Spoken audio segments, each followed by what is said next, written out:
Mostly अगर वो आपसे पूछेंगी तो थियोरेटिकल लेवल पर ही पूछेंगी। सिलेक्शन थोड़ा मुश्किल होता है, जैसे गूगल, माइक्रोसॉफ्ट एंड अमेज़न। पहला राउंड आपका एप्टीट्यूड टेस्ट होने वाला है, या फिर वो आपको एक छोटा सा प्रोग्राम बनाने के लिए दे सकते हैं। आपको प्रोग्रामिंग लैंग्वेज आनी चाहिए, उसके बाद आपको डीएसए आना चाहिए। तो आपकी तैयारी इस चीज पर डिपेंड करेगी कि आप किस कंपनी को टारगेट करना चाह रहे हैं। हाय गाइस, जैसे कि आप सब लोग जानते ही हैं कि अभी प्लेसमेंट सीजन चल रहा है और आप भी इस चीज की फिराक में होंगे कि कहीं से आपको ऐसे रिसोर्सेस मिले जिससे आप इन प्लेसमेंट्स के लिए तैयारी कर सकें। तो आज मैं आपको ऐसी डिटेल्स बताने वाला हूं जिससे आपकी प्रिपरेशन अच्छे तरीके से हो पाएगी। आपको एक डायरेक्शन मिलेगी कि आपको किस कंपनी के लिए कैसे तैयारी करनी है। ये सिर्फ इन्हीं प्लेसमेंट्स में नहीं, ऑफ कैंपस कंपनी में इंटरव्यूज जब आप दोगे उसमें भी आपके काम आएगी। तो मेरा नाम ऋषभ है और मैं नायका में SDE 2 की पोजीशन पर काम कर रहा हूँ। मेरे अकॉर्डिंग 3 टाइप की कंपनीज होती हैं, टीयर 1, टीयर 2, टीयर 3। जो टीयर 3 कंपनीज है वो सर्विस बेस्ड कंपनी होती है, जैसे TCS, विप्रो, इन्फोसिस। इसके बाद टीयर 2 कंपनीज आती है। टीयर 2 कंपनीज वो होती है जिनमें सिलेक्शन थोड़ा मुश्किल होता है टीयर 3 के मुकाबले, और ये अच्छी सर्विस बेस्ड कंपनी भी हो सकती है और अच्छे लेवल की प्रोडक्ट बेस्ड कंपनीज भी हो सकती है। इन कंपनीज का नाम जैसे पेटीएम, नायका, नगैरो, डैफोडिल। और इसके बाद हमारे पास आती है tier 1 companies. Tier 1 companies 2 product based companies होती हैं, जैसे गूगल, माइक्रोसॉफ्ट एंड अमेज़न।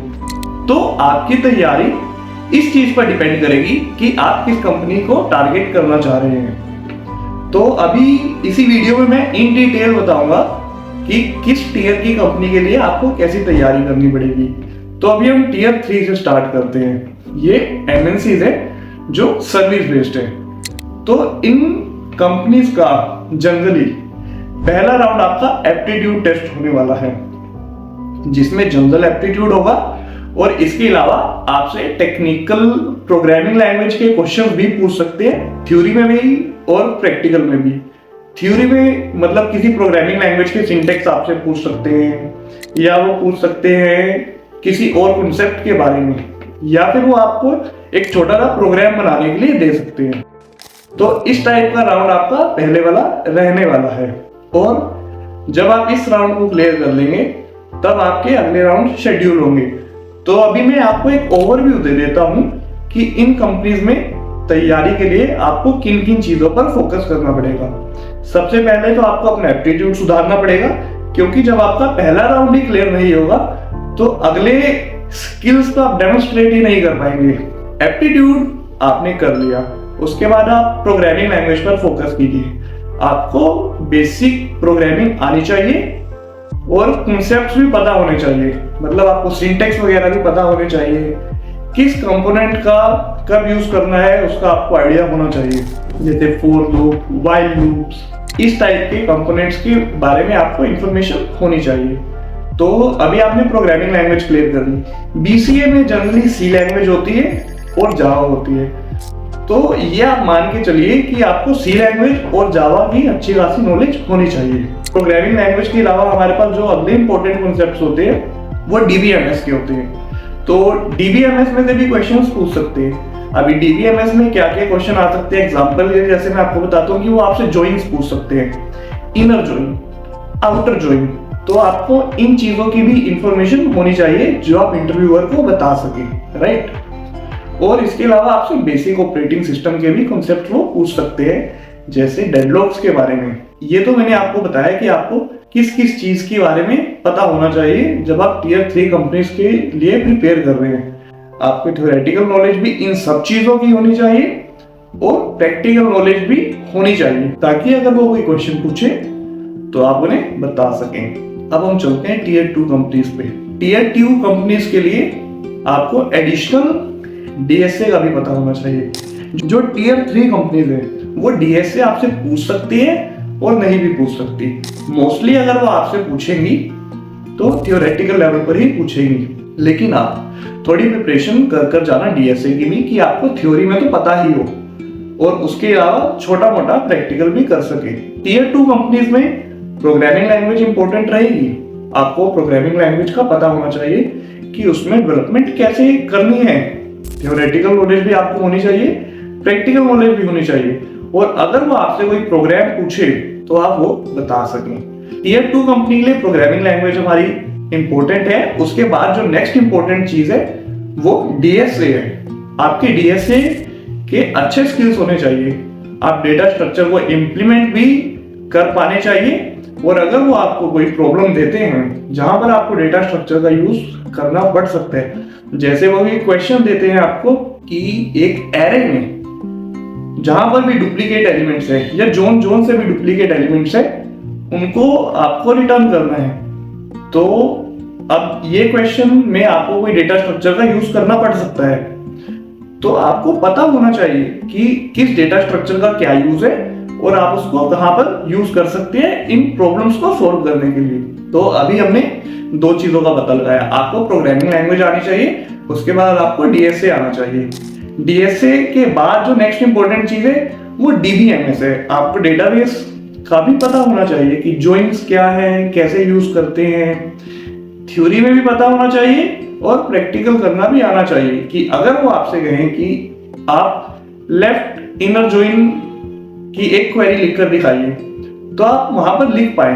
आपको इतनी अंडरस्टैंडिंग होनी चाहिए। इसके बाद जो नेक्स्ट इंपॉर्टेंट चीज है वो है ऑपरेटिंग सिस्टम। आपको ऑपरेटिंग सिस्टम की भी अंडरस्टैंडिंग यहाँ पर होनी चाहिए। और उसके अलावा जो एक इंपॉर्टेंट चीज है वो है सिस्टम डिजाइन। तो कुछ कंपनी आपसे सिस्टम डिजाइन के क्वेश्चंस भी पूछ सकती है, तो आपको सिस्टम डिजाइन की भी अंडरस्टैंडिंग यहाँ पर होनी जरूरी है।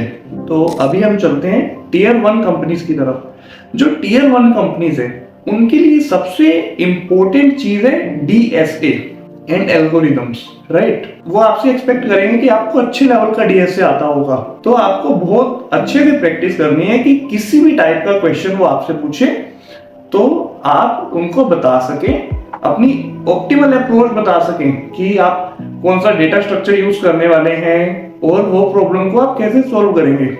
और जो डेटा स्ट्रक्चर आप सोच रहे हैं यूज करने का, वो आपने कैसे सोचा, मतलब आपने क्या पैटर्न देखा जिससे आपने आइडेंटिफाई किया कि इसमें मैं ये डेटा स्ट्रक्चर यूज करके प्रॉब्लम को सॉल्व कर सकता हूं। तो अभी देखिए, अगर आप उनको डेटा स्ट्रक्चर के बारे में बता रहे हैं, वो आपको किसी प्रोग्रामिंग लैंग्वेज में इंप्लीमेंट भी करना पड़ेगा। तो आपको प्रोग्रामिंग लैंग्वेज भी आनी चाहिए जिसमें आप बहुत ज्यादा प्रोफिशिएंट हो। आप किसी भी टाइप का एल्गोरिथम और डेटा स्ट्रक्चर उस प्रोग्रामिंग लैंग्वेज में इंप्लीमेंट कर सकेंगे। तो अभी टीयर 1 कंपनीज के लिए हमने जाना कि हमें डीएसए आना चाहिए, और उस डीएसए को इंप्लीमेंट करने के लिए वो प्रोग्रामिंग लैंग्वेज पर भी हमारा अच्छा होल्ड होना चाहिए। इसके अलावा और क्या चीज इंपॉर्टेंट है, वहां पर हमें टाइम स्पेस कॉम्प्लेक्सिटी भी पूछ सकते हैं कि जो आपने एल्गोरिथम हमें बताई है इसकी टाइम स्पेस कॉम्प्लेक्सिटी क्या है, वो भी इंपॉर्टेंट रहेगी। और उसके बाद जो नेक्स्ट इंपॉर्टेंट चीज होगी वो होगी सिस्टम डिजाइन।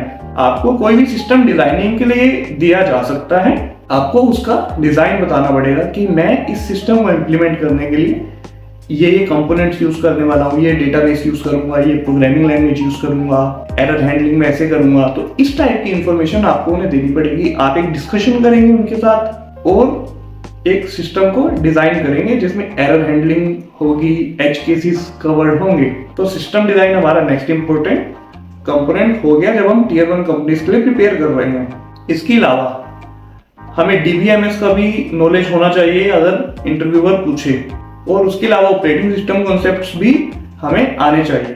तो ये तो हुई टीयर 1 कंपनीज की बात। तो अभी हमने तीनों टीयर कवर कर लिए हैं और उनकी तैयारी कैसे की जाए वो भी मैंने आपको बताया। अगर आपके कोई डाउट्स हो तो आप कमेंट्स में मुझे बता सकते हैं, मैं वहां पर उन्हें आंसर करने की कोशिश करूंगा। और एक और चीज है कि जब बच्चे कॉलेज में होते हैं तो वो प्रोजेक्ट्स को लेके काफी कंसर्न रहते हैं कि हमें कितने प्रोजेक्ट्स करने चाहिए, किस टाइप का प्रोजेक्ट करना चाहिए, क्या मेरा प्रोजेक्ट बड़ा होना चाहिए, कॉम्प्लेक्स होना चाहिए। तो मैं इसका आपको सिंपल सा आंसर देता हूँ, आपको सिर्फ एक प्रोजेक्ट की जरूरत है और उस एक प्रोजेक्ट में आपको सारे कंपोनेंट्स खुद इंप्लीमेंट करने हैं। मतलब बैकएंड भी आपने इंप्लीमेंट किया हो, फ्रंट एंड भी आपने इंप्लीमेंट किया हो, डेटाबेस का डिजाइन भी आपने ही बनाया हो। ये करना क्यों जरूरी है? इससे आप इंटरव्यूअर को ये डेमोन्स्ट्रेट कर सकते हैं कि आपको एक बेसिक अंडरस्टैंडिंग है कि सिस्टम कैसे काम करते हैं, फ्रंट एंड कैसे काम करता है, बैक एंड कैसे काम करता है, ये आपस में इंटरेक्ट कैसे करते हैं। तो इंटरव्यूअर को आपकी कैपेबिलिटीज के बारे में इससे पता चलेगा। तो अभी मैंने आपको एक हाई लेवल पर बता दिया है कि किस टाइप की कंपनी के लिए आपको कैसे प्रिपरेशन करनी है, वो आपसे क्या एक्सपेक्ट करेंगे, किस लेवल का एक्सपेक्ट करेंगे, राइट। अभी आगे की वीडियोस मैं इस चीज पर बना दूंगा कि टीयर 3 कंपनीज के लिए आप कहां से तैयारी कर सकते हैं, कैसे तैयारी कर सकते हैं, टीयर 2 कंपनीज के लिए कहां से तैयारी कर सकते हैं, कैसे तैयारी कर सकते हैं, और टीयर 1 कंपनीज के लिए आप कैसे कर सकते हैं। Stay tuned guys, subscribe, like, comment and share the video in your network. See you again. Bye bye.